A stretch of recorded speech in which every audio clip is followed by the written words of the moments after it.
اللهم صل على سيدنا محمد يا رب صل وسلم دائما أبدا على حبيبك نحمده ونصلي على رسوله الكريم أما بعد قال الله تعالى أعوذ بالله من الشيطان الرجيم وما خلقت الجن والإنس إلا ليعبدون صدق اللہ العظیم۔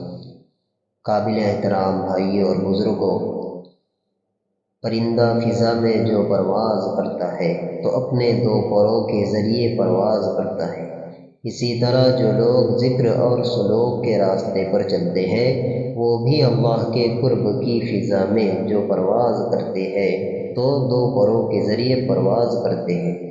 ایک پر کا نام ہے اللہ کی محبت اور دوسرے پر کا نام ہے اللہ کی معرفت۔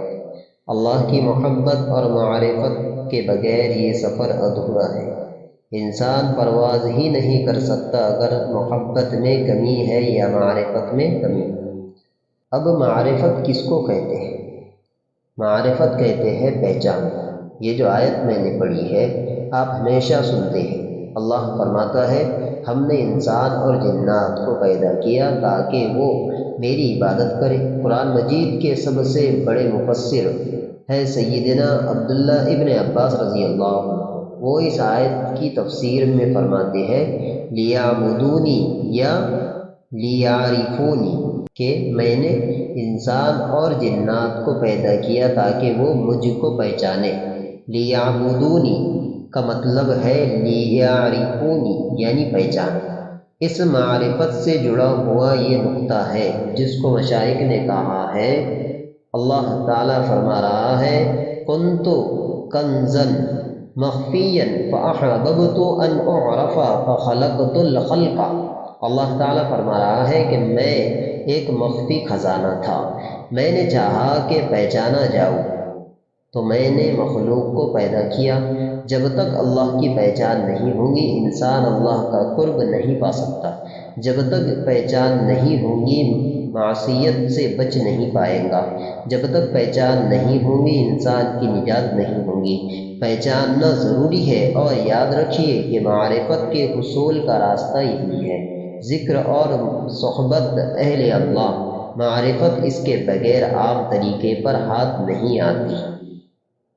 جب معرفت ملے گی تب نجات ہوگی۔ صاحب منصوبی مولانا جلال الدین رومی رحمۃ اللہ علیہ نے ایک دلچسپ قصہ لکھا ہے اور اس کا بہت دلچسپ نتیجہ نکالا ہے۔ کہتے ہیں کہ بادشاہ محمود غزنوی کے زمانے میں چوریاں بہت ہونے لگی اور پولیس چور پکڑنے میں ناکام ہو رہی ہے۔ چور ایسی جگہوں سے مال چرا رہے ہیں کہ عقل حیران ہو جائے۔ لوگ پریشان ہو گئے، بادشاہ بھی فکر مند ہوا۔ محمود غزنوی بھیس بدل اپنی رعایا کی خبر گیری کیا کرتے تھے، نیک آدمی تھے۔ بنا کر فقیروں کا ہم بھیس غالب تماشا ہے اہل کرم دیکھتے ہیں۔ جب چوری کا معاملہ زیادہ بڑھ گیا تو ایک دن سلطان محمود غزنوی بھیس بدل کے نکلے اور تلاش کرنا شروع کیا کہ کہیں چور مل جائے۔ 2-3 دن کوشش کی، اس کے بعد ایک دن آبادی سے باہر جنگل کی طرف گئے تو دیکھا کہ ایک درخت کے نیچے کچھ لوگ بیٹھے ہوئے ہیں۔ آثار سے پتہ چلا کہ چور ہے، یہ بھی چلے گئے اور بیٹھ گئے۔ ان چوروں نے پوچھا تم کون ہو؟ تو انہوں نے بھی دلچسپ جواب دیا، کہنے لگے میں تم ہی میں سے ہوں، یعنی جیسے تم ہو ویسے ہی میں بھی ہوں۔ چوروں نے سمجھا کہ ہم چور ہیں تو یہ بھی چور ہوں گا۔ پھر وہ لوگ آپس میں بات چیت کرنے لگے۔ گفتگو سے اندازہ صحیح نکلا کہ یہی لوگ چور ہیں، تو آپس میں وہ کہنے لگے کہ دیکھو تم تو نئے آئے ہو، ہم میں سے ہر ایک میں کوئی نہ کوئی کمال ہے، کوئی نہ کوئی خوبی اور ہنر ہے، ہم اس کو بیان کرتے ہیں، پھر تم اپنا کمال بیان کرنا۔ محمود غزنوی نے پوچھا کہ تم میں کیا ہنر ہے؟ ان میں سے ایک نے کہا کہ میرے اندر یہ کمال ہے کہ چاہے کتنی اونچی دیوار ہو میں اس کو پھاند کر اندر جا سکتا ہوں۔ دوسرے نے کہا کہ میرے اندر یہ خوبی ہے کہ میں مٹی سونگھ کر بتا سکتا ہوں کہ یہاں پر مال ہے یا نہیں، یعنی خزانہ کہاں ہے۔ میں مٹی سونگھ کر بتا دوں گا۔ تیسرے نے کہا کہ مجھ کو یہ کمال حاصل ہے کہ دیوار چاہے کتنی موٹی کیوں نہ ہو اور کتنی مضبوط کیوں نہ ہو، میں اس میں نقب لگا سکتا ہوں، شغاف پیدا کر سکتا ہوں۔ چوتھے نے کہا کہ مجھ کو یہ کمال حاصل ہے کہ جب رات کو کتے بھونکتے ہیں مجھ کو پتہ چل جاتا ہے وہ کیا کہہ رہے ہیں۔ پانچویں نے کہا کہ مجھ کو یہ خوبی حاصل ہے کہ اگر میں کسی کو ایک مرتبہ دیکھ لوں، چاہے رات کے اندھیرے ہی میں کیوں نہ ہو دیکھوں، پھر جب دوبارہ دیکھوں گا اس کو پہچان لوں گا۔ اب انہوں نے محمود غزنوی سے کہا کہ تم بتاؤ تمہارے اندر کیا کمال ہے؟ محمود غزنوی نے کہا کہ میرے اندر کوئی خاص کمال تو نہیں ہے، لیکن اتنی بات ہے کہ اگر چوری کرتے ہوئے ہم لوگ پکڑے گئے اور پھنس گئے، میں صرف داڑھی ہلا دوں گا، سب چھوٹ جائیں گے، سزا نہیں ہو سکیں گی، یہ میرا کمال ہے۔ تو ان سب چوروں نے کہا کہ یہ تو بہت بڑا کمال ہے، آپ تو ہمارے امام ہیں، اس لیے کہ ہمارا جو کمال ہے وہ تو چوری کی حد تک ہے، پکڑے گئے تو ہمارے پاس کوئی حل نہیں ہے، لیکن آپ کے اندر یہ خوبی ہے کہ اگر پکڑے گئے تو سزا سے بچ جائیں گے۔ جب یہ بات چیت مکمل ہوئی تو پھر یہ طے پایا کہ آج بادشاہ کے محل میں چوری کی جائے۔ چنانچہ یہ سب چل پڑے۔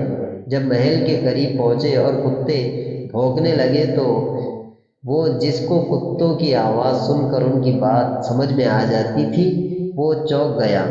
اس نے کہا کہ عجیب بات ہے، کتے یہ کہہ رہے ہیں کہ بادشاہ تمہارے ساتھ ہے۔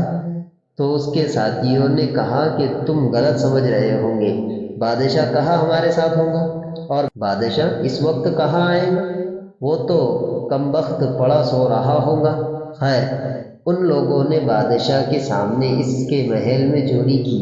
محمود غزنوی سب دیکھتا رہا۔ جب واپس ہوئے تو محمود غزنوی نے کہا کہ تمہارے ساتھ شریک ہو کر مجھ کو مال بھی ملا اور بڑا اطمینان بھی ہوا، اب آئندہ بھی ساتھ میں چوری کریں گے، تم لوگ ذرا سب اپنا اپنا پتہ لکھوا دو۔ تو ان بیچاروں نے خوشی خوشی اپنا پتہ لکھوا دیا۔ اب جب صبح ہوئی تو سپاہیوں کو بادشاہ نے کہا کہ سب کو پکڑ کر لاؤ، ان کو گرفتار کرو اور میرے سامنے پیش کرو۔ گرفتار کر کے بلایا۔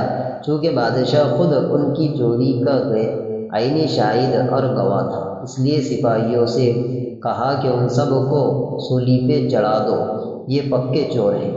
اب جب ان چوروں کو سولی دی جانے والی تھی تو وہاں بادشاہ بھی آیا کہ ان کو سزا ہوتے ہوئے دیکھے۔ تو ان پانچوں چوروں میں سے وہ جو ایک چور تھا جو آدمی کو رات کے اندھیرے میں بھی دیکھے تو بعد میں پہچان لیتا تھا، پہچاننے والا یعنی معرفت والا چور، اس کی نظر بادشاہ کے چہرے پر پڑی، اس نے بادشاہ کو پہچان لیا۔ تب اس نے سپاہیوں سے کہا کہ بادشاہ سلامت سے میری ملاقات کرا دو۔ بادشاہ سے کہا گیا تو کہا کہ بلاؤ اسے۔ وہ آیا، اس نے ہاتھ جوڑے اور کہا کہ بادشاہ سلامت، کچھ عرض کروں؟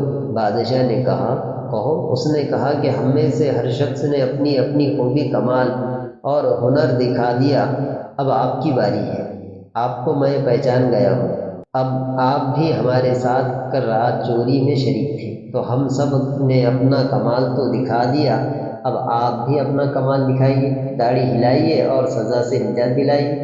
بادشاہ ہنس پڑا اور اس نے کہا کہ اچھا ٹھیک ہے، تم اگر توبہ کرو اور چوری چھوڑ دینے کا وعدہ کرو تو میں داڑھی ہلا کر تمہیں بچا لوں گا۔ تو سب نے توبہ کی اور چوری سے باز آ گئے، بادشاہ نے بھی انہیں چھوڑ دیا۔ اللہ تعالیٰ ہم تمام کو ان بری حرکتوں سے بچنے کی توفیق عطا فرمائے اور ہم تمام کو اسلام کے مطابق اپنی زندگی گزارنے والا بن۔ وآخر دعوانا الحمدللہ رب العالمین۔